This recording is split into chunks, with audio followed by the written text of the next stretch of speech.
चलं सर्वधी साक्षिभूतं भावातीतं त्रिगुणरहितं सद्गुरुं तं नमामि। नमामि सद्गुरु शान्तं सच्चिदानन्दविग्रहं पूर्णब्रह्मपरानन्देशम् आनन्दीवल्लभं सद्गुरु सच्चिदानन्दं केवलं करुणाकरं ज्ञानयोगेश्वरं वन्दे ज्ञानदेवा पुनः पुनः। अलंकापुरी पुण्यभूमी पवित्र तिथे नांदतो ज्ञानराजा सुपात्र तया आठविता घडे पुण्यराशी। नमस्कार माझा सद्गुरु ज्ञानेश्वरांशी। संत श्रेष्ठ श्री ज्ञानोबा माऊली, जगद्गुरु श्री तुकाराम महाराज, नाथ महाराज, सर्व संतांना वंदन करतो। परमपूज्य काकांना वंदन, परमपूज्य मंदाताईंना वंदन, आपल्या आचार्या तिघी आचार्यांना, चौरी सरांना सर्वांना वंदन करून आजची चिंतन मालिकेतलं पुढचं चिंतन आहे ते आपण सुरू करतो। काल थोड्याशा दोनच ओव्या राहिल्या होत्या एका श्लोकावरच्या, ते आपण पहिल्यांदा घ्यायचे आहेत। काल मला वाटतं 149 पर्यंत झालं होतं। हां, बरोबर आहे, 149 ओळीपर्यंत झालं होतं। हा सदा दुर्लभू म्हणा आपुन हे साधना निश्चिमोह अर्जुना पुरुषोत्तमो, असं वर्णन केलेलं होतं। हे मनाला साध्य न होणार आहे, मनाला पकडता येणारा नाही, किंवा तो अगोचर आहे, किंवा इंद्रिय तिथंपर्यंत पोचू शकत नाहीत, असा हा आत्मा आहे। आणि त्यामुळं त्याचं वर्णन करणं अशक्य आहे, असं मागच्याही श्लोकामध्ये, मागच्या ओळीमध्ये आपण बघितलेलं आहे। हा निश्चिमू असा शब्द वापरला आहे। निश्चिम म्हणजे अमर्याद आहे, अनंत आहे, आणि त्याला अक्षरातीत पुरुष म्हणलेला आहे। पुरुषोत्तमू, पुरुषोत्तम म्हणजे पुरुषातला उत्तम। क्षर एक पुरुष आहे, अक्षर एक पुरुष आहे, त्याच्यापेक्षा उत्तम पुरुष म्हणून आहे, म्हणून त्याला पुरुषोत्तम असा शब्द वापरलेला आहे माऊलीने। आणि अक्षराची आपण पुढच्या अध्यायामधून बघणार आहोत। क्षर म्हणजे कसला पुरुष आहे, अक्षर कसला पुरुष आहे, याचंही वर्णन आहे। आणि त्यामध्ये आज आपण 150 ओवी घाललो, 150 नंबरची ओवी। हा गुणत्रय रहितो अनादि अविकृतो व्यक्तिशी अतितू सर्व रूप। आता परत गुणांचं वर्णन केलेलं आहे। हा गुणांच्या पलीकडे आहे, म्हणजे 3 गुण आहेत, सत्व रज तम। या 3 गुणांचा तो आकळता येत नाही, किंवा जिथं 3 गुण आहेत तिथं तो नाही, म्हणजे काय तर 3 गुणांच्या पलीकडे आहे असं सांगायचं आहे। म्हणून गुणत्रया, त्रय म्हणजे काय, 3 गुण आहेत, म्हणून गुणत्रया रहितो। गुणत्रय रहित म्हणजे हे 3 गुणांच्या शिवाय तो आहे। त्या ठिकाणी 3 गुण नसतात। जेव्हा 3 गुण असतात तेव्हा प्रकृती असते, तेव्हा जग आहे, तेव्हा माया आहे, या सगळ्या गोष्टी आहेत। दृश्य प्रपंचामध्ये 3 गुण आहेत। अष्टधा प्रकृती मांडलेल्या आहे, जे पंचमहाभूत आणि 3 गुण, अशा सगळ्या अष्टच्या ज्या गोष्टी आहेत, 8 गोष्टी, त्याला अष्टधा प्रकृती मांडलेल्या आहेत। त्या अष्टधा प्रकृतीच्या पलीकडे तो आहे। आपण अथर्वशीर्ष वाचताना सुद्धा त्याचा वर्णन आलेला आहे। त्वम गुणत्रयातीतः, त्वम अवस्थात्रयातीतः, त्वम देहत्रयातीतः, त्वम कालत्रयातीतः, त्वम मूलाधार स्थितोषी नित्यम, असं वर्णन केलेलं आहे अथर्वशीर्षामध्ये त्याचं। वास्तविक ते गणपतीचं आहे, पण तो आत्मरूप गणपतीचं वर्णन केलेलं आहे। तो गणपती आहे, म्हणजे गणपतीलाच कसं वर्णन, आत्मा या स्वरूपानं। आपल्याला आत्मा गोचर नाही तो म्हटलेला आहे, म्हणजे तो पकडता येत नाही, अगोचर आहे, तरी सुद्धा मात्र संतांनी त्याला मूर्तीत आणून, नावात आणून, म्हणजे रूप आणि नाम देऊन त्याला आपलंसं केलेलं आहे। ती महान गोष्ट आहे, आणि आपल्यावर ते उपकार आहेत संतांचे, नाहीतर आपल्याला हे समजलं नसतं आणि कोणी साधना पण केली नसती। काय साधना कशी करायची अवघड झालं असतं, कुठं नमस्कार करायचा हा प्रश्नच पडला असता। म्हणजे कुठंतरी हवेत नमस्कार करायला पाहिजे होता, हां इथं देव असेल तिथं देव असेल म्हणून, तो आत्मा इथं असेल तिथं असेल म्हणून, पण तसं झालं नाही।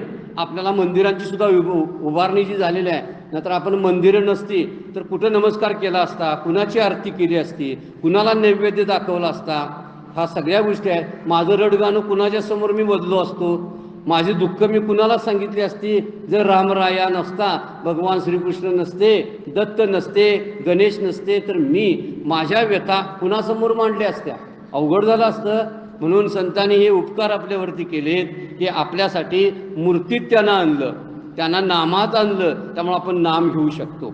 नाहीतर नाम न घेता जर निर्गुणाची उपासना करायला आपल्याला सांगितलं असतं तर निर्गुणाची उपासना करता येत नाही। म्हणून इथं वर्णन करताना ते म्हणतात, हा आत्मा सत्व रज तम या गुणांनी रहित आहे, तिथं गुण नाहीत, अनादि आहे, अविकारी आहे, अनादि अविकृतू, आणि स्थूल सूक्ष्म आकाराच्या पलीकडचा आणि सर्व रूप आहे. हे जो स्थूल आकार आहेत त्याच्या पलीकडं आहे आणि सर्व रूप आहे. म्हणजे जे जगानं रूप धारण केलंय हे त्याचंच रूप असं म्हणायला काय हरकत नाही. संतांनी तसंच मांडलेलं आहे.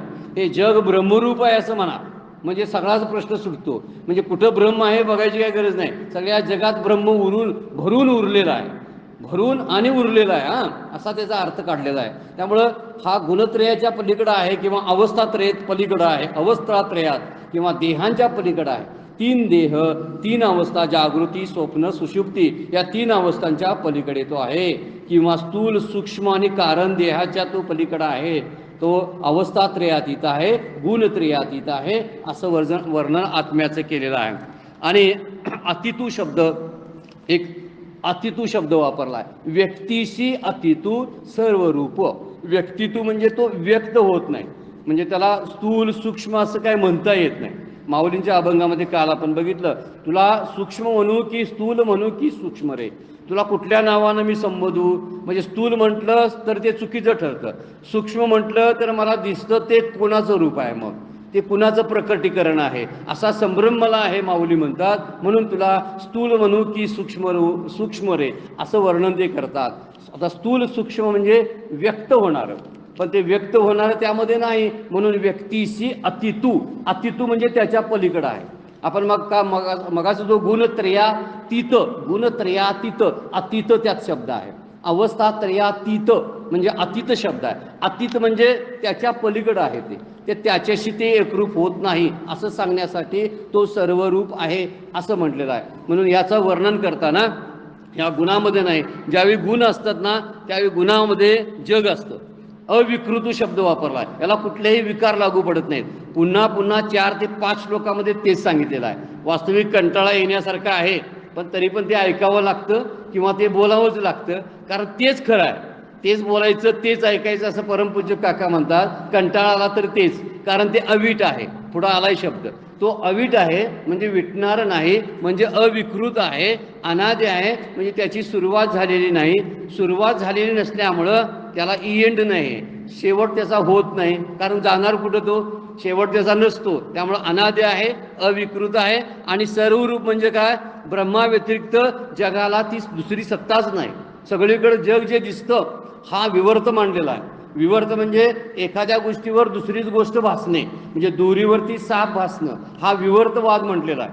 हा विवर्तवाद तसा ब्रह्मावरती जग विवर्त आहे. ब्रह्म खरं आहे अधिष्ठान, पण वरती दिसतं मात्र जग. आमची दृष्टी बदलायची गरज आहे. संतांनी दृष्टी बदलली, त्यांना जग जगरूपानं दिसत नाही, ब्रह्मरूपानं दिसतं.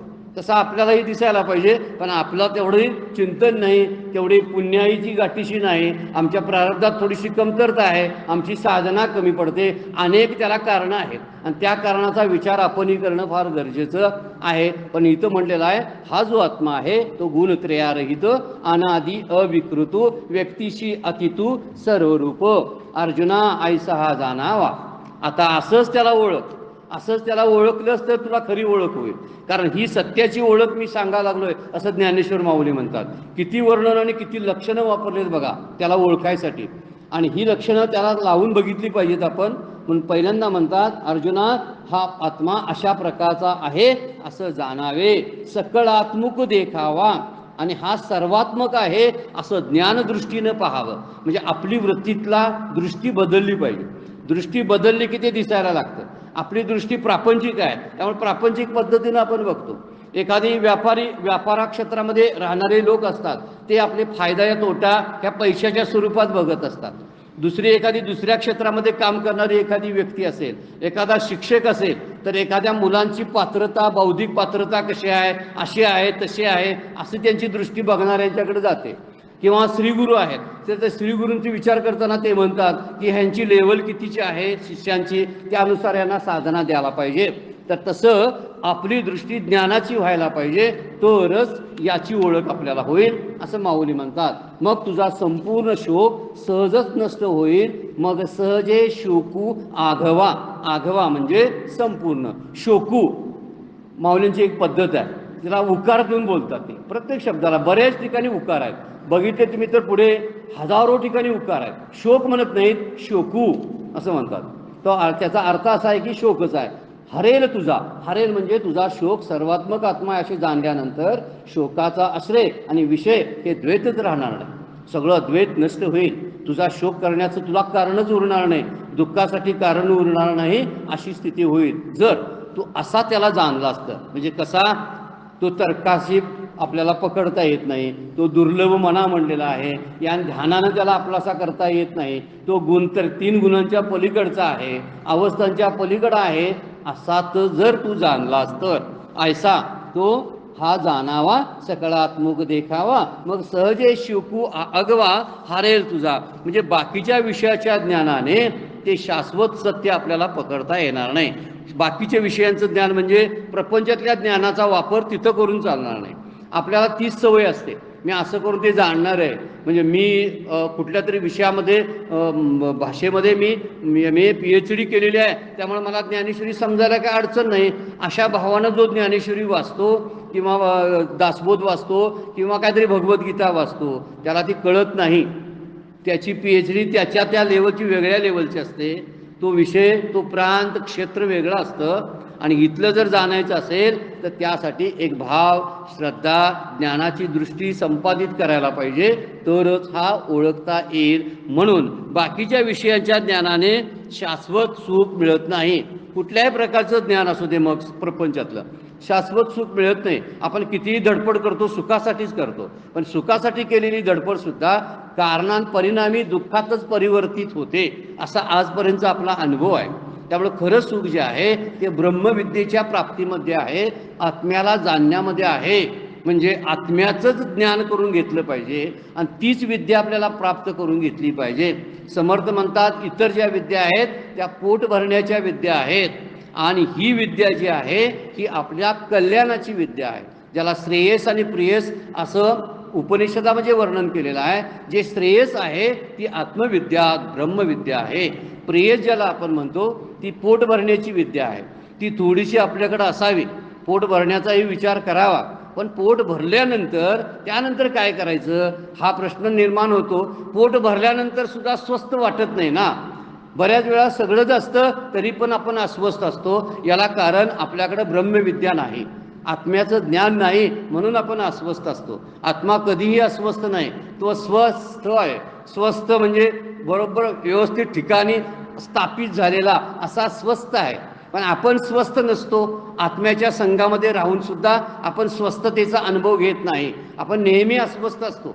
मला कोणतरी काहीतरी बोललं, माझ्या मनाविरुद्ध काहीतरी घटना घडली, मला हवं होतं ती घडलं नाही, मला नको होतं तेच घडलं, अशा सगळ्या प्रसंगामधून आपले अंतःकरण वृत्ती जी असते ती सतत डळमळीत होत असते. म्हणून आपण ब्रह्मविद्येचाच अभ्यास केला पाहिजे, की ज्यामुळं काय होईल की जी सर्वश्रेष्ठ विद्या स्वतःचं ज्ञान प्राप्त करून देईल आणि जग काय हे सुद्धा समजेल. पण ते जाणलं पाहिजे मात्र ब्रह्मविद्येनंच. आत्म्याला कशाला जाणायचं? ब्रह्मविद्येनं. म्हणून अर्जुना ऐसा हा जाणावा, तू असंच त्याला ओळखून घे. दुसरी कुठली ओळख त्याची सांगता येत नाही. कुठल्याही वस्तूचं त्याला रूप दाखवून चालत नाही. ह्याच्यासारखा आहे, त्याच्यासारखा आहे असं म्हणता येत नाही, त्याच्यासारखा नाही असं म्हणता येते. कशी गंमत आहे बघा. कशासारखा नाही हे सांगता येते आत्मा, पण कशासारखा आहे हे मात्र सांगता येत नाही. हे त्यातली एक खोच आहे. म्हणजे जर आपण तसा विचार जर केला तर प्रपंचातली कुठल्याही गोष्ट, रूप, नाम त्याला लागू पडत नाही. गुण किंवा पंचमहाभूत त्याचा विचारही करू शकत नाहीत. आणि त्यामुळं आपण त्यांना लावून त्याला पाहण्याचा प्रयत्न करतोय. प्रापंचिक वृत्ती जी असते आपली ती वृत्तीनंच ते तिकडं पाहण्याचा प्रयत्न करतो आणि त्यामुळं तो आपल्याला अगोचर आहे, सापडत नाही. मग त्यासाठी काय पाहिजे म्हणतात, जर शाश्वत ज्ञान असायला पाहिजे किंवा शाश्वत सुखाचा जर विचार करायचा असेल तर ब्रह्मविद्येशिवाय दुसरा पर्याय नाही. आपल्याला अखंड शांतीचा जर लाभ व्हायचा असेल तर ते भगवंतालाच आपण ओळखला पाहिजे, अन्यथा शांती मिळणार नाही. भगवंताला ओळखणं म्हणजे स्वतःला ओळखणं आहे आणि त्यालाच आत्मज्ञान म्हणतात. आत्मा हा देव आहे, आत्मदेव शब्द वापरलेला आहे. पुढचा श्लोक आहे 26 नंबरचा. त्या 26व्या श्लोकाला आपण आता सुरू करतोय. अथ चैनम नित्यजातम नित्यम वा मनसेमृतम तथापि त्वं महाभावो नैवम शोचितम रहसे. हे महाभाव अर्जुना, आता आत्मा देहाप्रमाणे आता विषय बदलला मात्र. बघा, भगवंताने विषय बदलला आहे. आता आत्मा देहाप्रमाणे नेहमी उत्पन्न होणारा आणि मरणारा आहे असं ज्याला जर मानलंस तू तसं म्हण जा. आतापर्यंत तुला सांगितलं मी की आत्मा जाणार नाही, मरणारा नाही, त्याचा छेद होत नाही, तो आगीनं जाळला जात नाही, सगळं सांगितलं. पण तुला वाटायला लागले की आत्मा मरणार आहे, आत्मा जन्माला येणार आहे, असं जरी तुला वाटलं तरी पण सुद्धा तुम्हाला त्यासंबंधी शोक करणं मुळीच योग्य नाही, असा हा श्लोक सांगतो. जरी तसं वाटलं मरणारा आहे तू किंवा तो जन्म घेणारा आहे असं जरी वाटलं तरी तू कशाबद्दल शोक करतोस, असा प्रश्न विचारलेला आहे. त्यावरती फार सुंदर ओव्या माऊलींनी टाकलेल्या आहेत. त्या ओवीचा थोडासा आपण विचार करायला पाहिजे की आत्मा जन्म घेतो किंवा मरतो असं जर तू म्हटलं समजलं तर जन्म आहे म्हणजे मरणार हे तर लक्षात ठेव.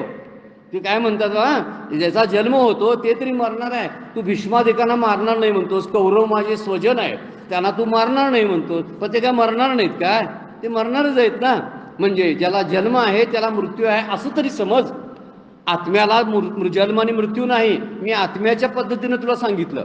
पण आता तू शरीराच्या बाजूने विचार कर. समजा धरून चालूया, तू म्हणतो शरीर म्हणजे आत्मा आहे, तर तो मरणार आहे, जन्मणार आहे, तरी सुद्धा तुला शोक करायची काय गरज आहे? कारण जे जन्माला येतं ते मरतंच, मग त्याच्याबद्दल कशाला शोक करायचा हे सांगणं आता सुरू झालेलं आहे. थोडीशी दृष्टी भगवंतानी बदललेली आहे. म्हणजे क्षणाक्षणाला आपण जन्माचा मरणाचा अनुभव घेत असतो.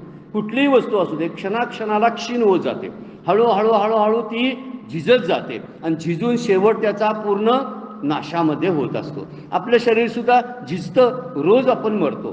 काल जन्मल्यापासून आपण मरायला सुरुवात होतं. जन्मतोय म्हणजेच मरायला सुरुवात होणे. जन्म ही मृत्यूची सुरुवात आहे. काय गंमतशीर गोष्ट आहे सगळी ही. जन्म हीच मृत्यूची सुरुवात आहे. आपण जन्मलो ना म्हणजे मरायला निघालोय. एकच उपाय आहे की जन्मायलाच या नको पाहिजे, मग मरत नाही.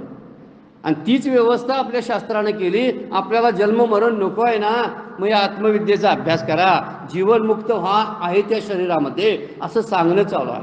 म्हणून आपल्याला आपण क्षणाक्षणाला मरतो. क्षणाक्षणाला म्हणजे एक बीज आपण टाकतो जमिनीमध्ये, बीज पेरतो, बीज मरतं म्हणूनच त्याचा अंकुर होतो.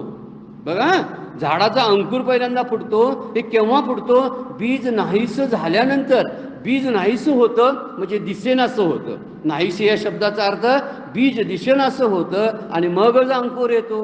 अंकुर मरतो आणि मग झाडाला रोपटं त्याचं तयार होतं. अंकुर मेल्याशिवाय झाडाची निर्मिती होत नाही. म्हणजे मरणं जे आहे ते सतत आहे. मग असा कोण म्हणतो की बीज मी घातलं होतं ते बीज कुठं गेलं, मला आता रडूया लागलंय, त्याला अंकुर का फुटला? कोणीही म्हणत नाही. तसं शरीराच्या बाबतीमध्ये मात्र का समजत नाही? आता मुद्दा हा चाललाय की व्यवहारिकदृष्ट्या भगवंत अर्जुनाला समजावून सांगतात की तू तसा का विचार करत नाहीस? जरी तू म्हणतोस आत्मा जन्मतो मरतो, ठीक आहे, पण शरीर तरी कुठं राहणार आहे? शरीर तरी कुठं शाश्वत आहे? आणि शाश्वत नसल्यामुळं तुला शोक करायची काय गरज नाही. प्रत्येक क्षणाला आपलं मरण ठरलेलं आहे. जसं बीजापासून अंकुर, अंकुरापासून झाड, झाडापासून परत बीज, बीजापासून परत अंकुर, हे सगळं सतत सत्र चालू आहे आणि सतत बदल सृष्टीमध्ये चालू आहे. आपलंही तसंच आहे. आपण जन्मतो, मोठं होतो, काहीतरी काहीतरी इकडं तिकडं करतो आणि मग या खेळ सगळे झालेत की नंतर मरून जातो, परत जन्माला येतो. ह्या सगळ्या सतत गोष्टी चालू आहेत. एक गोष्ट मात्र आपल्यासाठी खरी आहे की आपण काल होतो त्याच्यापेक्षा आज मेलोय असं समजायचं. त्यातलं कालच्या एवढा मी तरुण नाही असं समजणं गरजेचं आहे. त्यानंतर आपण वाढदिवस साजरे करतो ना, 9व्या अध्यायामध्ये वर्णन केलेलं आहे की जवळजवळ बाळबळीया वाढे तो भोजनाची ती कोडे, आयुष्य निमाले आतुलीकडे ते ग्लानीच नाही. काय म्हणतात? आयुष्य कमी व्हायला लागलंय, तिकडं त्याचा विचारच करत नाहीत. फटाळ्या काय वाजवतात, काय फुगे फोडतात, काय पेढे काय वाढतात, कुठल्याला वाढदिवसाला नाचतात का? मरायच्या जवळ गेलाय म्हणून. माझ्या आयुष्यातला एक दिवस कमी झाला की आनंदाची का दुःखाची बाब आहे? तर दुःखाची असं संत म्हणतात. आम्ही म्हणतो आनंदाच्या. चला सेलिब्रेशन करूया आमच्या वाढदिवसाचं. आता हे सेलिब्रेशन करताना एक गोष्ट लक्षात ठेवत नाही की माझा मुलगा किंवा माझे जे नातेवाईक ज्यांचा मी वाढदिवस साजरा करतो ते मृत्यूच्या जवळ निघालेले आहेत आणि तरीसुद्धा आपण रागानं म्हणतोय वाढदिवसाला मला विश केलं नाहीस म्हणतो. अरे काय विश करायला पाहिजे? नाही केलं ते बरं झालं, तुझ्या मृत्यूची आठवण करून द्यायला लागलेत ते. ज्या दिवशी म्हणतात ना वाढदिवसाच्या शुभेच्छा, तर मृत्यूच्या जवळ आहे त्याबद्दल शुभेच्छा असं म्हणण्यासारखं आहे. तुमच्यातलं 1 वर्ष गेला, आऊट आहे तुम्ही 1 वर्ष. याचं एवढं चिंतन जर आपण करायला लागलो ना तर या शरीराबद्दल असणारी आसक्ती संपून जाईल. काहीच वाटणार नाही. कसं आहे, वाकडा आहे का तिकडा आहे का, केस पिकल्यात काही नाही, कानानं ऐकू येते की नाही, याच्याबद्दल जरा सुद्धा, आणि त्याला सजवायचाही प्रयत्न करणार नाही आपण. आहे ना, असू दे तिकडे, जाणारच आहे. काल होतं तसं नाही, 10 वर्षापूर्वी होतं तसं नाही, सगळं बदलायलाच लागले. घरातल्या वस्तू बदलतात. पूर्वी व्यायामाचं साहित्य वगैरे मी माझ्या खोलीमध्ये असायचं, फेअर अँड लवली असायचं, परफ्युम्स असायचे, हे सगळं मी आणून ठेवलेलं होतं. आता ते काढलं बाहेर मी. आता ते आता फेअर अँड लवली वगैरे काय नाही, आता आयोडेक्स वगैरे सगळ्या मलम वगैरे चालू झालेले आहेत. आता ते सगळे मलम बंद झाले आणि ह्या बाटल्या आता त्या लागलेत. आता ते व्यायामाचं साहित्याचं होतं इकडं तिकडं करायचं, त्याऐवजी आता चेअर आणली आहे, व्हील चेअर मी, आणि त्यातून चालायचं चालू केलेलं आहे. माझी खोली आहे तशीच आहे, माझं साहित्य बदलायला लागलंय. ह्याचा अर्थ काय, किती उटाटिवीने घडामोडी सगळ्या सृष्टीमध्ये व्हायला लागलेत. आपण त्याच्याशी कुठं काहीच करत नाही, आपण त्याच्याशी एकरूप होतो. जरा त्याच्यापासून बाजूला होऊन बघा, म्हणजे हा देखावा, सकारात्मक देखावा म्हणतात, हा देखावा आपल्याला बघायला मिळेल आणि गंमत वाटेल. कसे बदलतोय आपण, कसे बदलतात पाहुणे, बोलणारी माणसं कशी बदलतात. आपण त्यांच्यात मिक्स होतो म्हणून त्यांचं लागतंय आपल्याला. ते आपण त्यांच्याबरोबरच राहतो, त्यांच्याबरोबर राहायचं नाही, बाजूला होऊन आपल्यासहित सगळ्यांना बघायचं. आपणही तिथं आहे असं समजून बघत राहायचं. तिथं आहे मी आणि त्यांच्याशी मी व्यवहार करायला लागलोय आणि ते मला शिव्या द्यायला लागले, मी ऐकायला लागलोय, मी इथून बघायला लागलोय. हे जर जमायला लागलं तर दुःखाला कारणच उरणार नाही, कारण मी बाजूलाच आहे ना सगळ्यापासून. हे जर समजायला लागलं तर माझा क्षणाक्षणाला मृत्यू आहे या जाणीवेचंही दुःख होणार नाही. आपण सारखं दुःखी होतोय, काय राहिलेत, किती दिवस राहिलेत, अरे असं काय म्हणाला नाही, बरं झालं असं पण म्हणत नाही. नवीन कपडे घालायचे दिवस आले की आपण म्हणत नाही काय, जवळ गुढीपाडवा आलाय, आता नवीन कपडे मला मिळणार आहेत, किती आनंद असतो महिनाभर अगोदर. तसा मृत्यूच्या अगोदरचा आनंदाचे क्षण लुटता आले पाहिजे. बरं झालं आता नवीन देह मी घेणार आहे, आता काही दिवसातच मी जाणार आहे, कधी ते बघूया. मी वाट बघत बसलोय, ते शिदोरी सगळी बांधलेली आहे, म्हणजे जे बोचकं बॅग भरायची आहे ना ती तयार आहे. कसली बॅग, नाम घेतलेली, सगळं शास्त्र वाचलेली ती बॅगा. ह्या बॅगा येणार नाहीत बरोबर, ज्या कुठं आता आहेत ना आपण घेऊन फिरतो इकडं तिकडं, त्या येणार नाहीत बरोबर. आहेत त्या ह्या बॅगा. ही बॅग भरलेली असेल ना तर कायम लक्षात ठेवायचं, श्रीराम जय राम जय जय राम म्हणताना मी वाट बघालोय, पण मी खुशत आहे. माझ्या मरणाचं मला अजिबात दुःख नाही, कारण मी आता नव्या रूपाने इथे येणार आहे या जगामध्ये, त्यामुळे मी आनंदात आहे. तुकोबांना तो आनंदाचा डोह सुचला, म्हणूनच ते म्हणतात आनंदाचे डोही आनंद तरंग. यांचा डोह आनंदाचा होता आणि आमच्यातच असलं कुठला दुःखाचा डोह आहे काय समजत नाही. कुणी जरासा तरी खडा शब्दाचा टाकला तरी असा डळमळून जातो आमचा डोह. जरा जरी कुणीतरी म्हटलं हे तुम्हाला ड्रेस शोभत नाही, हे काय कापड बरोबर नाही, असं जरी म्हटलं तरी कापडाला बोललेत ते, तरी सुद्धा आपल्याला लागल्यासारखं वाटते. कापडाने आपण किती एकरूप झालोय बघा. शरीराने आत्माने एकरूप केलायच आपण, तो भाग नंतरचा आहे, तो शास्त्रानं बघूया. पण आपण कपडेने, आपण दागिनेने, आपण आपलं जे केस आणि आपण किती असे आपण एकरूप झालोय बघा. आणि या एकरूपतेमुळं त्यातल्या कुठल्याच भागाला कुणी उलटं नावं ठेवून चालणार नाही मला, नाहीतर मी बिघडतोय लगेच. मग आमचा दुःखाचा डोहा आहे आणि तुकारामांचा आनंदाचा डोहा आहे. तसा आनंदाच्या डोहामध्ये रूपांतरित करता येतं आपल्याला, फक्त हे जाणावा म्हणतात ते. तू जे जाणून घे, हे आत्मा आहे, शरीर आहे, भिन्न आहेत, तू मरत नाही, तुमचं शरीर जाणार आहे. तू कितीही थांबवण्याचा प्रयत्न केलास, पुढच्या श्लोकामध्ये आलेलंच आहे ते. म्हणून ते म्हणतात अथवा ऐसा नेनसी, काय त्याच्यावरती ओव्या माऊलीने टाकल्यात बघा. अथवा ऐसा नेनसी तू अंतवंतची मानसी, तरी शोचून पौशी पंडुकुमारा. पंडुकुमार शब्द अर्जुनासाठी वापरलाय, पांडूचा पुत्र म्हणून पंडुकुमार असा शब्द आहे तो. अथवा ऐसा नेनसी, अथवा तुला जर सांगितल्याप्रमाणे आत्म्याची कुटस्थ नित्यता समजत नसेल आणि आत्मा मरणार आहे असं जर तू मानलंस, तू अंतवंतची मानशी, त्याचा अंत आहे असं जर आत्म्याबद्दल मानलंस, तरी शोचून पौशी पंडुकुमारा असे मानत असतील तरी सुद्धा तुला शोक करणे योग्य होणार नाही, कारण शरीर नाशवंत आहे, हे तुलाही माहिती आहे. आपण एकामेकाला घालवायला जातो किंवा एकामेकाचा दुःख कमी करायसाठी कुणातरी घरात कोण गेलेला असेल तर जातो, त्यावेळी आपल्याला समजतं हे सगळी जायला लागलेत, आपणही जाणार आहे. आपल्याही घरातली माणसं जात असतात, मग आपणही जाणार आहे असं आपण म्हणतच नाही. फक्त मी तेवढं जाणार नाही, सगळी जग जाणार आहे असंच सारखं मनातल्या मनात वाटत असतं. आणि त्यामुळे जरा जरी कुठं काहीतरी कुरकुर तब्येतीची झाली तर आपल्याला लगेच त्याच्याबद्दलचं वाईट वाटायला लागतंय की आपण एकाकी वगैरे आहे असं वगैरे वाटायला लागतं. जो आदी स्थिती अंतू हा निरंतर असे नित्यू, जैसा प्रभाव अनुषिक्त गंगा जळाचा. आता दृष्टांत दिलाय बघा.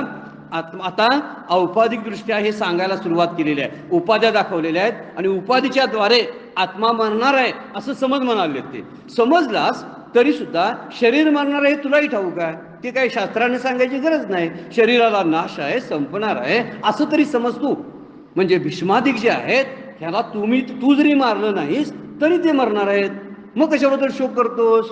त्याचा काही संबंधच नाही. आता आत्म्याचं तुला पटलं नसेल कदाचित, याबद्दल सांगतात. म्हणून इथं 153 ओळीमध्ये काय म्हणतात बघा, जो आत्मा मेला असे समजले तरी तो दुसऱ्या देहाच्या द्वारे परत जन्माला येतोच ना. काय तो राहणार आहे, परत जन्माला येणार आहे असे मानून असं मानतो की तो एकदा मेला तर पुढच्या दुसऱ्या देहात तो येणार आहे, म्हणून तू शोक करू नकोस. मगाशी काय म्हटलं, आत्मा आणि शरीर वेगळे आहे, तू वेगळं समज, आत्मा मरत नाही वगैरे सांगून झालं.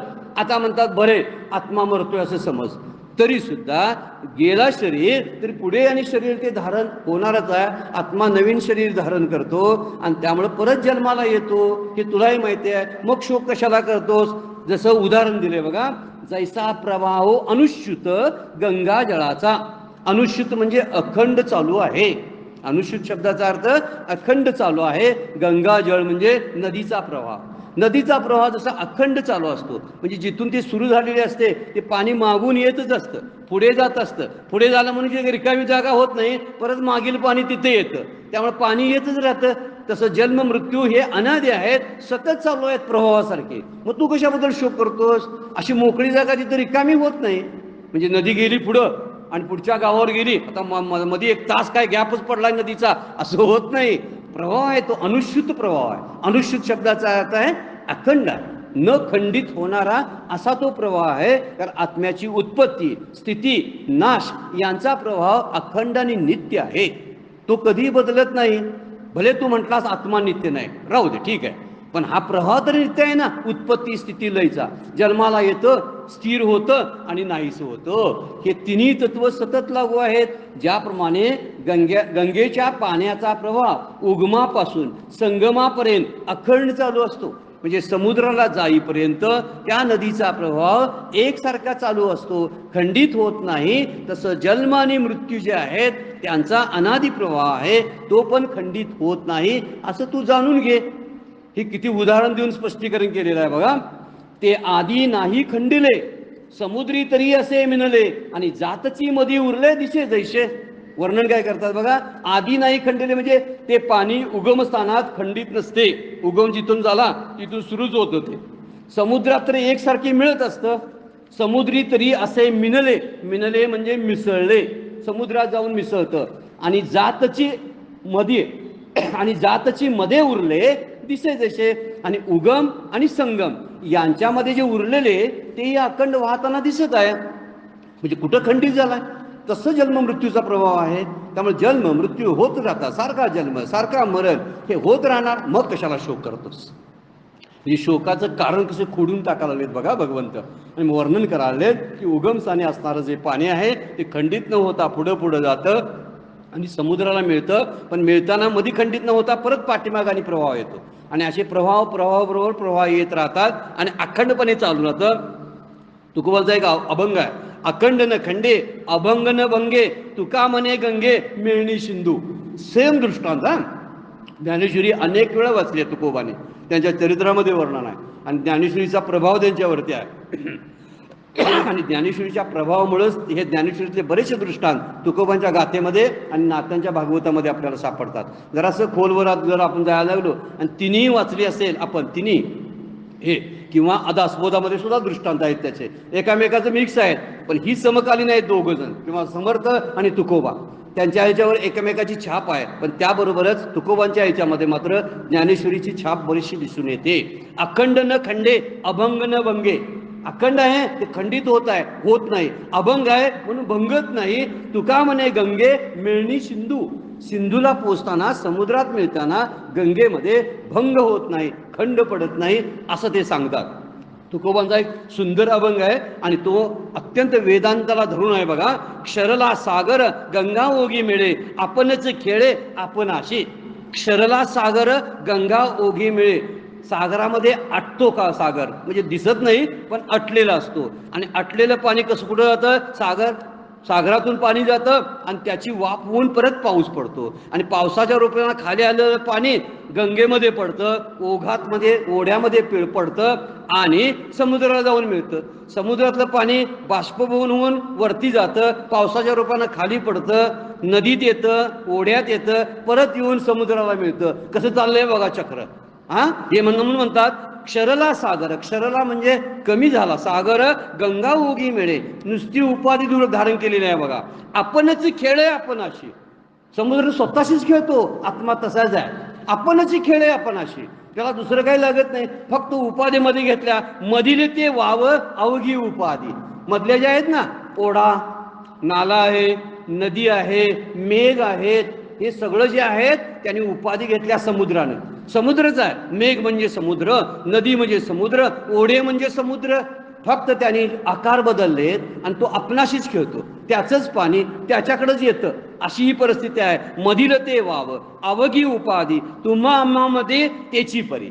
तुझ्यात नाही माझ्यात तशीच उपाधी आहे. म्हणजे आत्म्यात आणि जीवामध्ये एवढीच उपाधी शिल्लक आहे. वास्तविक तो आत्माच आत्म्याशी खेळतो, तोच जीवरूपाने प्रकट होतो. हे सांगण्यासाठी अभंग आहे. घटमट झाले आकाशाचे पोटी, वचनीची तुटी तेथीच ते.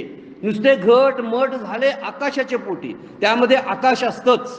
पण आकाश त्यावेळी घट फुटतो, मठ बाजूला जातो, मठाची भिंत बाजूला जाते, त्यावेळी ते आकाश महाकाशामध्ये मिक्स होतं. म्हणजे आत्मरूप होतं ते.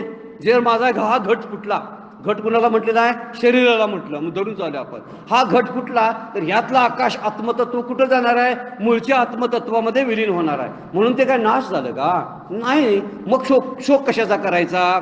वचनेची तुटी तेथीची ते. तुका म्हणे बीजे बीज दाखवले, पत्र पुष्प आले गेले वाया.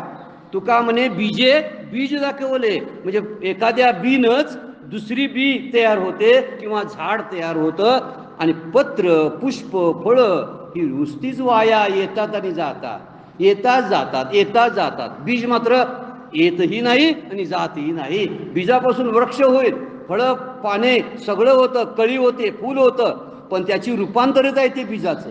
बीजाचं रूपांतर होतं पण बीजाचं नष्ट होत नाही. बीज आहे तसंच राहतं. तसा समुद्र नष्ट होत नाही, तो वेगळ्या मार्गाने परत स्वतःकडेच सगळं येतं. आपणही तसंच आहे. आपण ज्याचं जिथून आलो तिकडंच आपली गती असते. बघा अग्निसुद्धा अग्नितत्वाकडे वरती जातो बघा, त्याचं जाणं आहे वरती. तसं आहे. तसं बृहदारण्यक उपनिषदामध्ये सुद्धा प्रार्थना सांगलेली आहे. काय म्हणतात ते? की मला प्रकाशाकडे ने, अंधकाराकडून प्रकाशाकडे ने, अशी जी प्रार्थना आहे ना. हो हा, तमसो मा ज्योतिर्गमये मृत्योर्मा अमृतम गमये. ही जी प्रार्थना आहे तशीच आहे. मला अमृतत्वाकडे घेऊन जा, मृत्यूकडून मला अमृताकडे घेऊन जा. म्हणजे माझं स्वरूप अमृत आहे. आणि तमसो म्हणजे अंधाराकडून, ज्योतिर्गमये मला प्रकाशाकडे घेऊन जा, कारण माझं स्वरूप प्रकाश आहे. म्हणून प्रकाशाकडे. जे तिथं जिथून आलेलं असतं तिकडंच जातं. आपण जिथून आलोय तिथंच मिक्स होतो. मातीतून जन्माला आलो, मातीतच घालतात आपल्याला जाताना शेवटी. याचं कारण तेच आहे.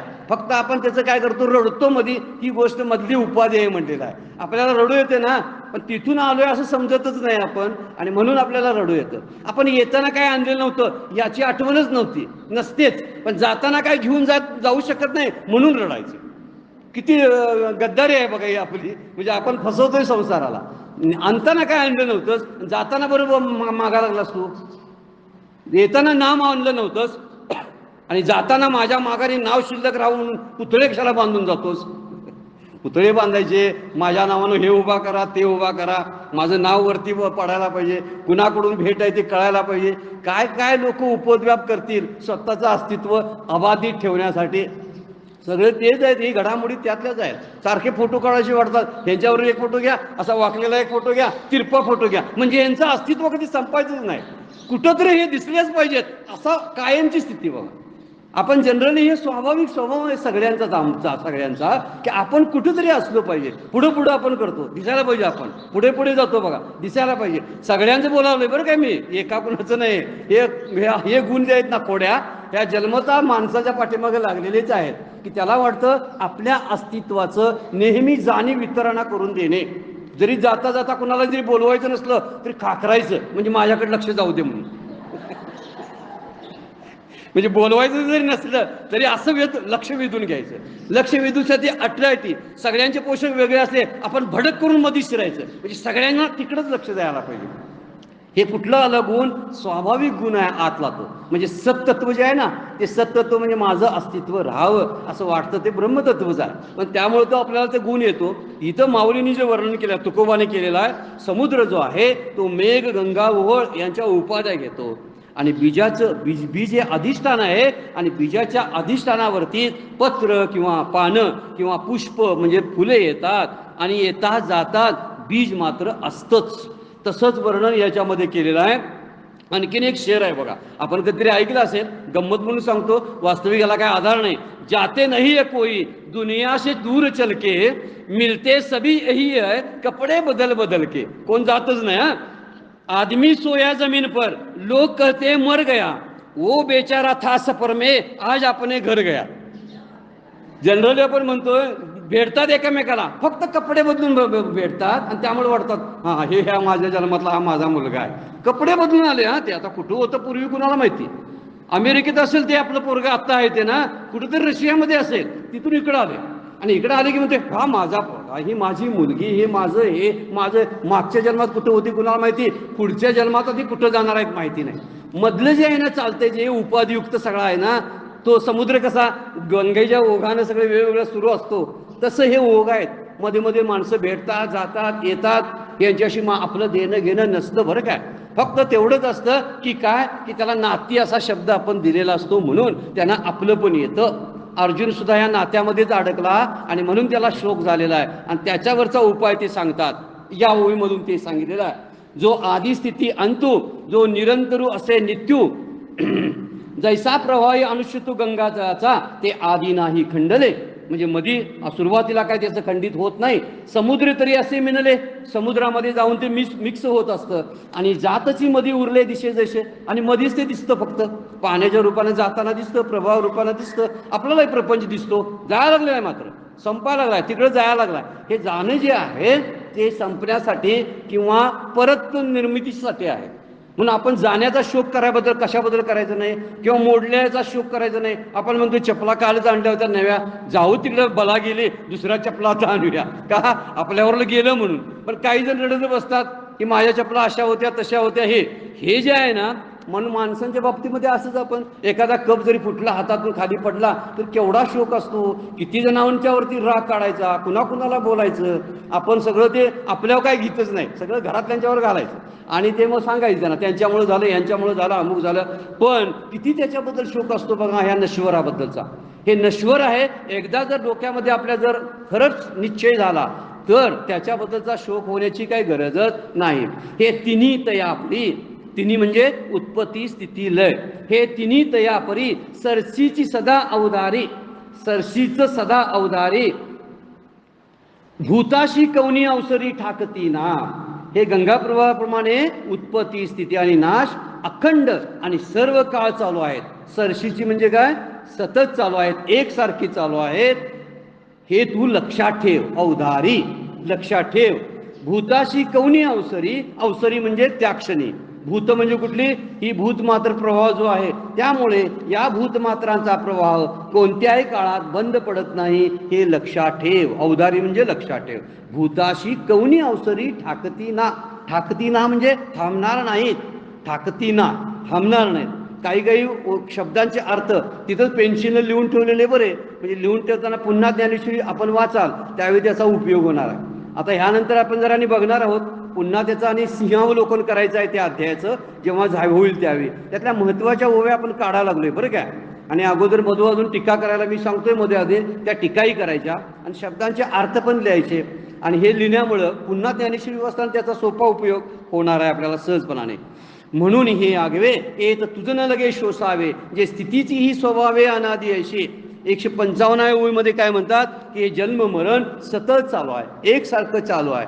आचार्य म्हणतात ना, पुनरपी जननम पुनरपी मरणम, आणि हे पुनरपी जननी जठर शयनम, हे जे पुन्हा पुन्हा आहे, किती वेळा जन्मा यावे, किती व्हावी फजिती. तुकाराम महाराज म्हणतात स्वतःची फजिती किती वेळा करून घ्यायची जन्माला येऊन. तसं जन्म मरण थांबवलं पाहिजे, आणि हे थांबवण्यासाठी संत उपदेश करतात. आणि म्हणून इथं म्हटलेलं आहे म्हणून हे आगवे ही स्थिती कधीच बदलता येत नाही. येत तूच न लगे शोचावे, तुला शोक करायची काय गरजच नाही. न लगे लागत नाही शोक करायची गरज. जे स्थितीची ही स्वभावे अनादी अशी, ही जी आजची स्थिती आहे ती फार जुनी आहे, कधी चालू झाली आहे कुणालाच माहीत नाही, म्हणून त्याला अनादी म्हणतात. अनादी आणि स्वाभाविक अशी व्यवस्था आहे, त्यामुळं तू त्याच्याबद्दलचा शोक करू नकोस. ही स्थिती कधीच बदलता येत नाही. भिन्न भिन्न शरीरातून हे जो आत्मा आहे, हा फिरणारा जीवात्मा, तो मात्र कायम असतो, त्याच्यामध्ये काय बदल होत नाही. तो शरीर वेगवेगळी धारण करतो. आपण मागच्या वेळा वासाशी जीर्णाने त्या श्लोकावर विचार करताना केलेला आहे की नवीन नवीन कपडे धारण करतो.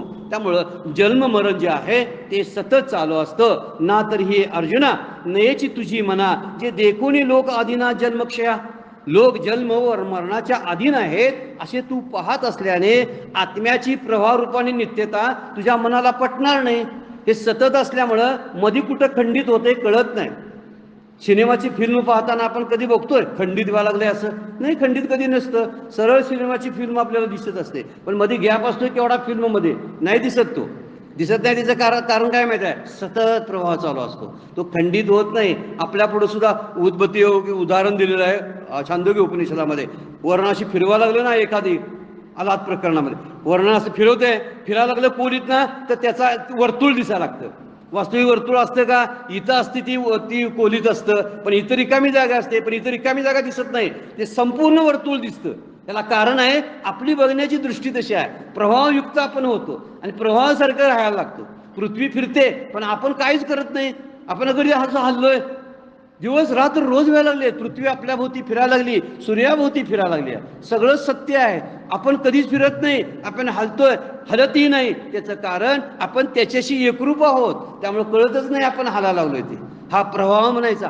आणि हा प्रवाह कसा आहे, अनादी आहे. आणि हा जन्मक्षय जो आहे, म्हणजे जन्माला येणं मरणं ही गोष्ट सतत चालू आहे. तरी येत काही तुझं शोकाशी कारण नाही, हे जन्म मृत्यू पाही अपरिहर म्हणजे टाळता न येणारे आहेत. तरी पण तुला याविषयी शोक करण्याचे काही कारण नाही, कारण हे जन्म आणि मृत्यू अटळ आहेत. अपरिहर म्हणजे अटळ. तरी येत काही म्हणजे या ठिकाणी तुझं शोकाशी कारण नाही. कशाला शोक करतोस, हे जन्म मृत्यू पायी अपरिहर, हे न टाळता येणार आहेत. सगळे आपल्या समोर मरायला लागलेले आहेत, हे आपल्याला माहिती आहे. कुठल्या गावात कुठं बाजारपेठ असते नसते, कुठल्या खेडेगावामध्ये कुठं औषधं दुकानं असतात औषधाची, कुठं दवाखाना आहे नाही, कुठं शाळा आहे नाही, असं सगळ्या ठिकाणी असतंय. पण स्मशान नाही असं गाव आहे का बघा. विचार करण्यासारखी बाबा, का किती गरजेचं आहे यावरून कळतं. शाळा नसली तर चालते, का एखादा दवाखाना नसू दे गावामध्ये, पण स्मशान नाही, मग ह्या न्यायची कुठं, असा प्रश्न आहे ना. न्यायची कुठं म्हणजे जाणारच आहेत, आज नाही उद्या प्रत्येकजण काहीतरी चालू असतं. आणि त्यामुळं स्मशान सगळीकडे असतं, यावरून आपल्या लक्षात येतं. आपणच म्हणतोय की मला काहीतरी LICची एखादी पॉलिसी घ्यायला पाहिजे. याचा अर्थ काय आहे, फक्त म्हणत नाही मी जाणार आहे, मला मेलेलं बोलायचंच नाही. ते बोललेलं वाईट वाटते सगळ्यांना. अगा मर हा बोलूनच साथी आणि मेलिया तरी रडती असते, जाताना गणती गैस. पण माऊलींची ओवी आहे 9व्या अध्यायामध्ये, मर हा बोलूनच हाती असते जाताना गणती गैस. पण मेलेला शब्द सुद्धा सण होत नाही, पण मरतात आणि मेल्यावर रडतात. त्यांची गंमत आहे म्हणतात माऊली, त्यांचं सगळं उलट सुलट चालू आहे मृत्यू लोकामध्ये. आणि म्हणून हा प्रवाह जो आहे तो नित्य आहे.